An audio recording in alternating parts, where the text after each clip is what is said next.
and motherhood, but I think about Martha in 1960 when the play was set. Life was so different for women then, so much more restricted. She is intelligent, ambitious, energetic, and as she confesses, she worships her father, who was the president of the university. She so desires to please him.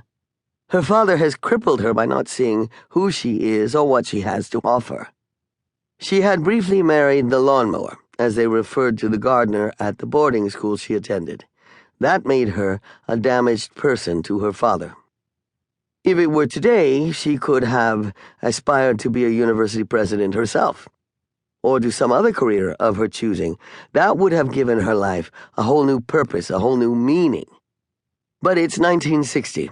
So her ambitions had to be channeled, funneled, achieved by a man, her father before she was married, and thereafter her husband. As much as she and George love each other, and always have, it's been a terrible disappointment to her that he has shared none of her ambitions, and certainly will not be the heir to her father's presidency. After 25 years, George is still an associate professor. You have to work hard to fail that much. And without children, what does she have?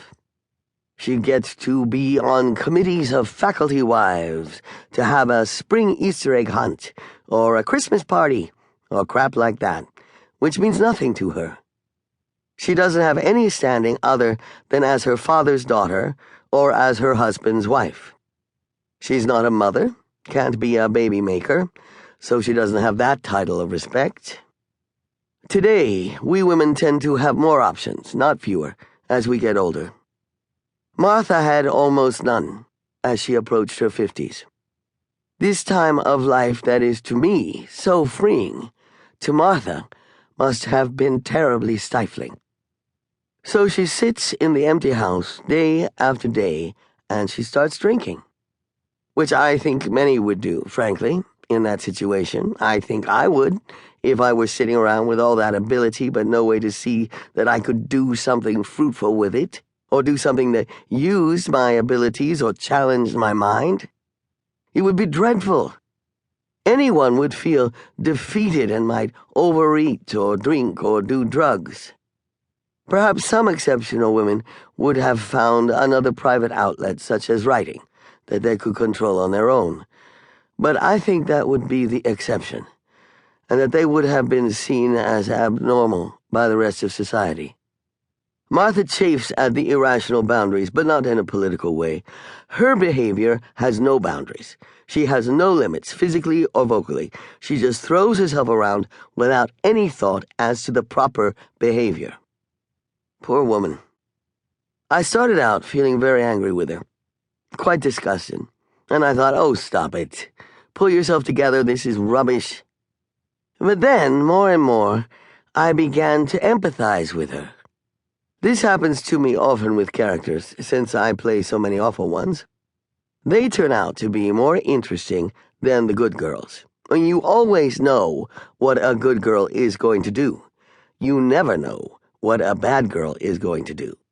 It is much more fun.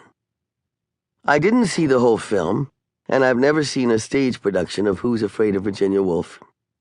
Knowing always that I wanted to do Martha, I would never willingly want to have someone else's performance in my head.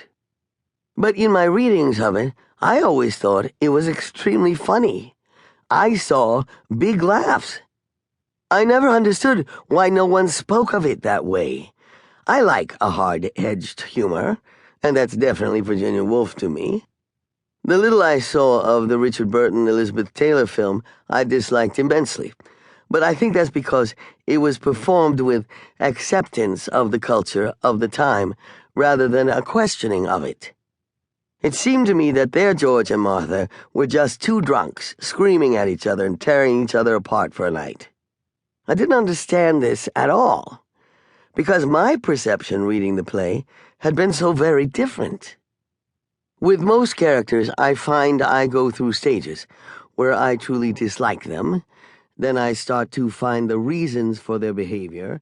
Then I start to have sympathy for them.